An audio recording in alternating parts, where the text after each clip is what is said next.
As a single woman, I'm getting a little worried when I scroll on this app that like all of the good single men, 30-year-olds and up, or near that range, they are, if they're single, they're staying inside and doing exactly what I would want to do, which is like binge a show and like order and take out. Like, why when I'm scrolling, I'm seeing all these like cute men who look like they have their head on their shoulders. They probably don't. Let's just be fucking real.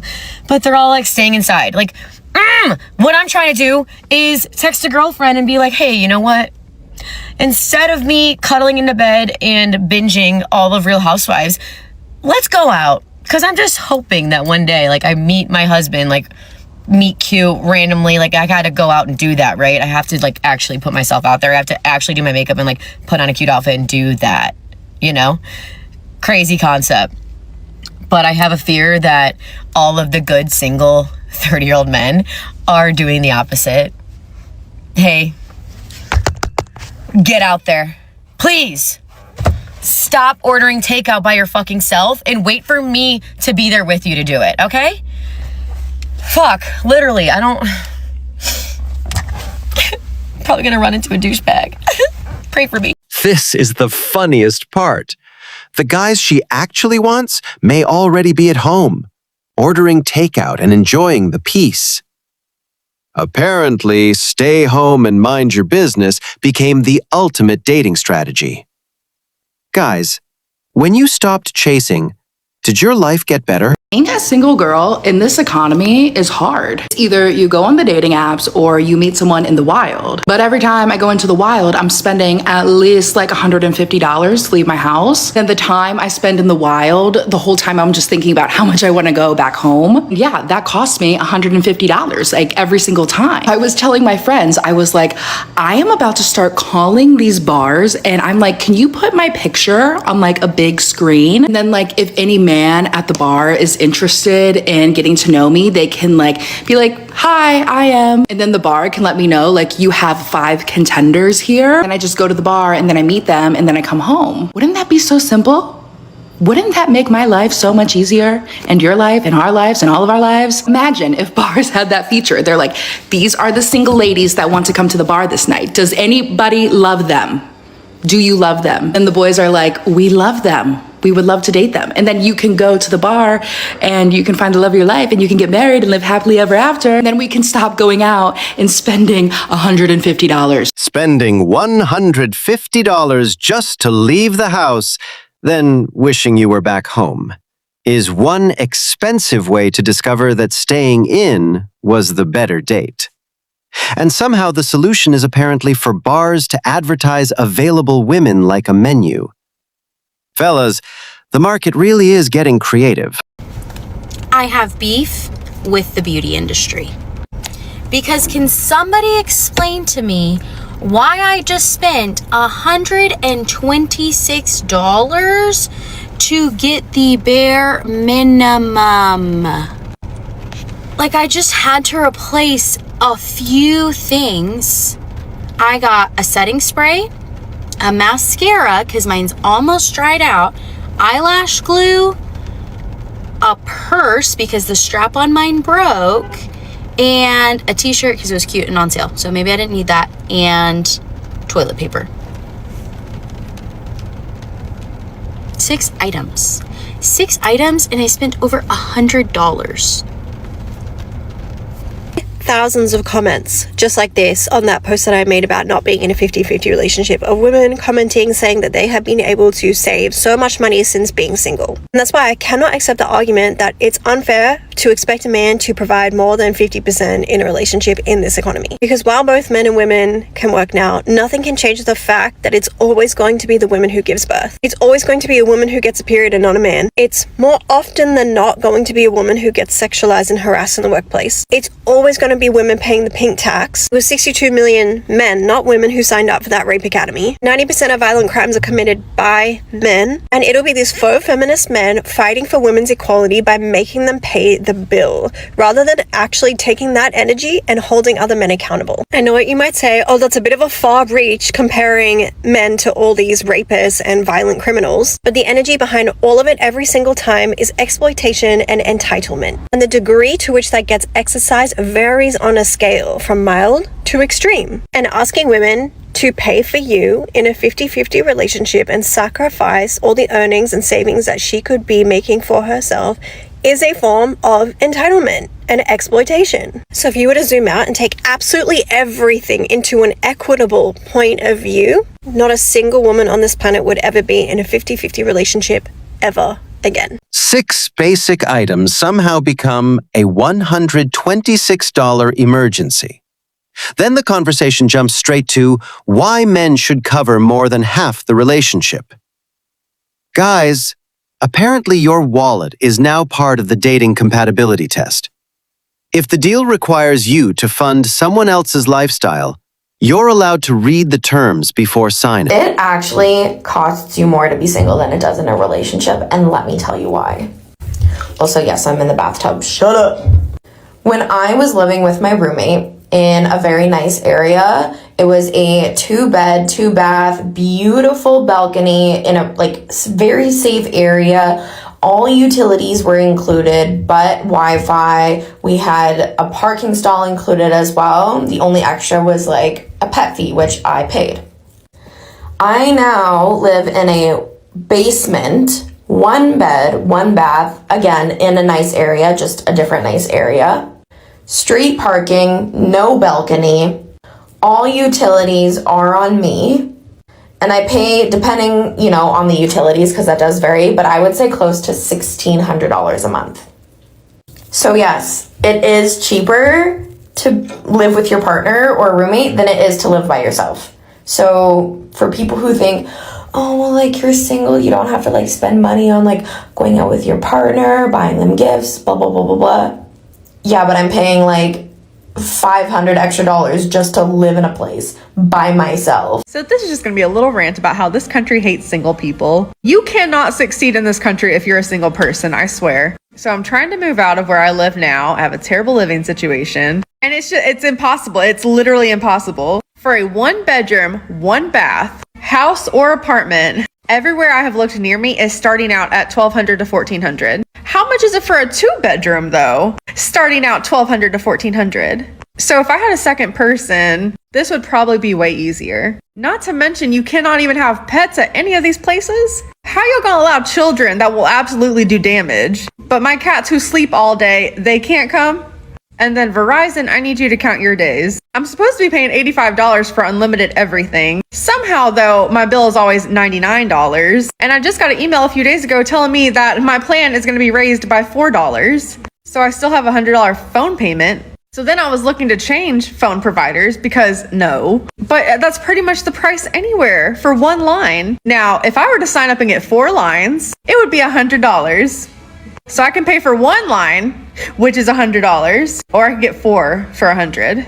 Make it make sense. What the hell? So they're making it to where you cannot survive this economy by yourself. And I don't like people. So I don't want people in my space all the time. I'm living with a nightmare roommate right now, and I am miserable. So I know everybody else has got to be. The cost of living is genuinely rough, and sharing expenses can absolutely make life cheaper.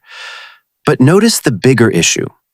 More women are discovering that independence has a price.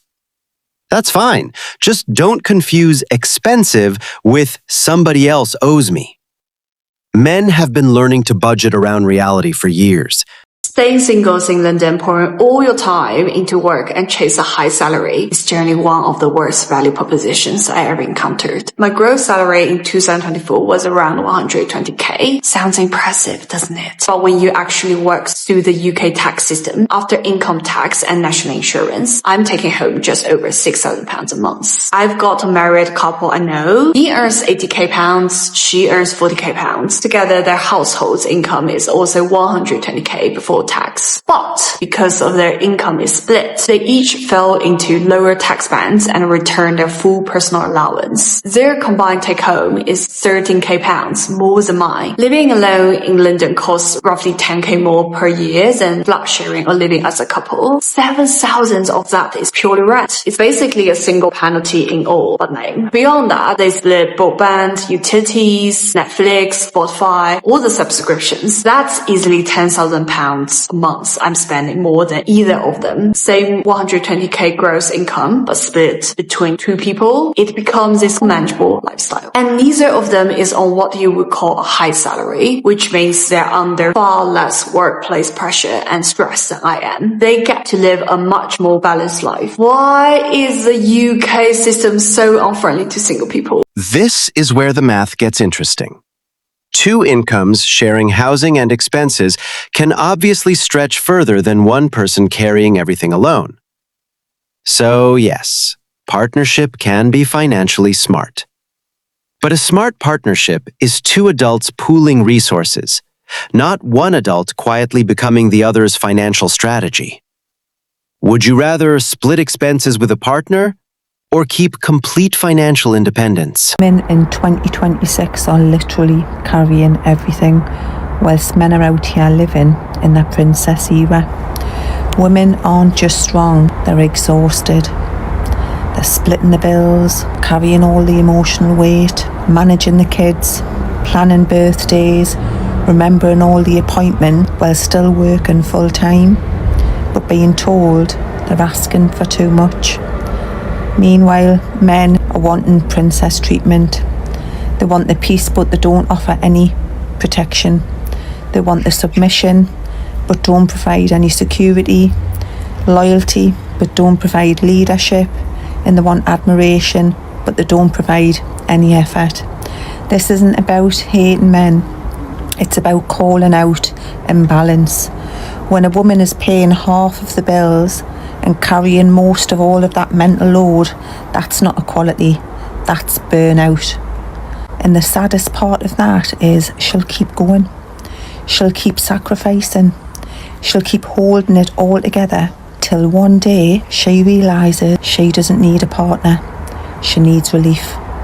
And once she stops begging to be supported, she stops being available to be drained. This is Professor Scott Galloway, and he's always talking about the crisis of young men today. He often talks about how young women are starting to do very well for ourselves economically while young men are falling behind. Women are more likely to go to college than men. Men are more likely to live with their parents than their female counterparts at the same age. Single women are now buying more homes than single men are. Scott Galloway frames this as a crisis because he says that women do not want to date beneath us, we want to date our equal or someone above us. While I think he's mostly right about this, I think there's a huge missing piece of this conversation that Scott never talks about. And that missing piece is domestic labor. Most men do not clean or cook as often as women and are generally useless around the house. If you talk to married women, they report that their husbands feel like an additional kid to them. My point here is that everybody's talking about how men are struggling to compete economically, and nobody's really mentioning that maybe women would like it if you would catch up to us domestically. I think that most men could improve their dating prospects if they took a cooking class and learned to mop. I know many successful women who would be fine dating a man who made less money than her if he could cook her dinner. The reality today is that if you're a straight woman in a relationship, you probably do the majority of the cooking and the majority of the cleaning. So if you also make way more money than your husband,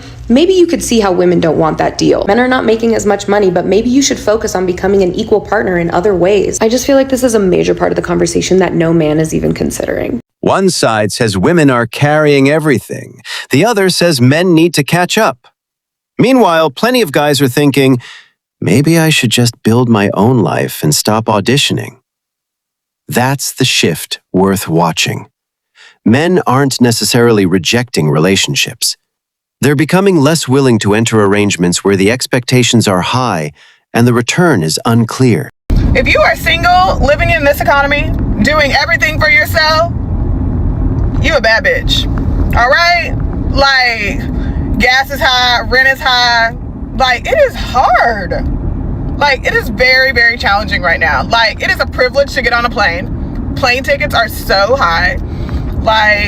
If you are a single mom, doing it by yourself, everybody to be patting themselves on the back right now because, wow. And I don't see it changing for the foreseeable future, which is also extremely concerning.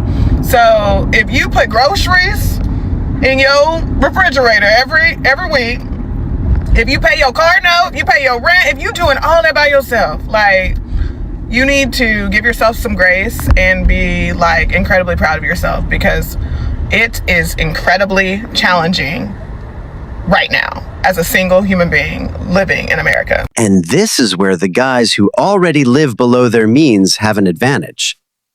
High rent hurts everyone, but discipline travels well. You don't need a partner to discover budgeting. You just need to stop treating every paycheck like a group project. Can someone tell me how a single person is supposed to survive in the UK right now? Because the numbers just don't add up. Everyone keeps saying it's cheaper to be single, live on your own. That's not the case. If you're not a couple, you have to pay all of that on your own. So let's talk about rent. So you're talking 650 to 1,200, depending on where you live. These are averages, okay? Then you've also got to think about your council tax, another 180, 120, depending on where you are again. Then that's before you've got food, before you've got utilities, before you're paying your TV license, everything. You are paying 100% of all of that. Before you've even started living, you're looking at 1,200 to 1,600 per month. Again, these are averages, not necessarily accurate depending on the area that you live in. I think the thing that gets me is people just say, well, go and get a better job, go and get a higher paid job, go and learn a skill. Yeah, you can do all of that, but we shouldn't have to. If at the end of the day, if you're working full time, if you're doing a 35-hour plus a week, you shouldn't need to go and get a second job. You shouldn't need to have a side hustle, but people are, and that's the only way they're getting by. Or they're using credit because they just doesn't add up.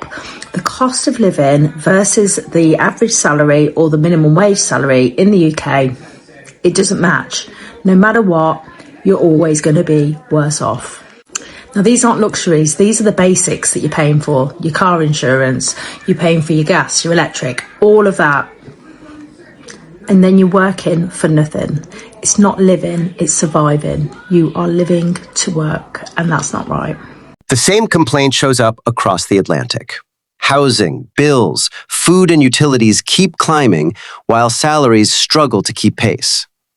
Turns out inflation didn't check anybody's relationship status before sending the invoice. Gentlemen, welcome back. Let me tell you this secret. 3 age women are desperate, need a man. The first age, late 20s, I mean from 27 to 30s. Some women are think seriously about long-term relationship because their friend are get married, they have children, and that is always increase the focus. And that's the first one. The second age is mid-30. I mean from 33 to 37. Some women feeling stronger urgent if they need children because fertility gradually decline with the age. Other emotion companionship, stability, after career building years. And that is the reason. The third age is after divorce or major changes. Some women want emotion companionship and more. And sometimes they want to starting fresh after divorce. That's why they're desperate, need a man. But remember, not all women, they are desperate about the man. Some of the women, when they get on those age, late 20s, mid 30, after divorce or major changes. Let me know to my comment section which age you know a woman need a man so badly, or they are desperate, want a man, asking all the time, when are you marrying me? This is where the conversation gets deeper. Some women want a husband for companionship, stability, and family. Some men want those things too. But neither side is entitled to the other. The healthiest position for a man is simple. Build enough that you can choose a relationship because you want it, not because you need someone to make life affordable. I just saw a video of a woman talking about how she was going through her weekly financials, like with her husband or whatever. And so she had her grocery list, and every single week she literally has to mark off what she consumes from the grocery list and what he consumes from the grocery list, and then the things that they share together and the things that she consumes from the grocery list, she has to pay him back for it at the end of the week. Now, I know everybody's marriage is different, but what?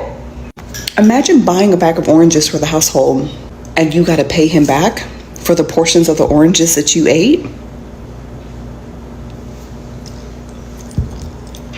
My God. If a marriage requires keeping receipts for individual oranges, somebody has turned romance into forensic accounting. But the bigger lesson for the guys is simple. Don't enter a relationship hoping the financial rules will magically become fair later. Know what you're agreeing to. Build your own stability, protect your peace, and choose a partner who adds to the life you're already capable of handling.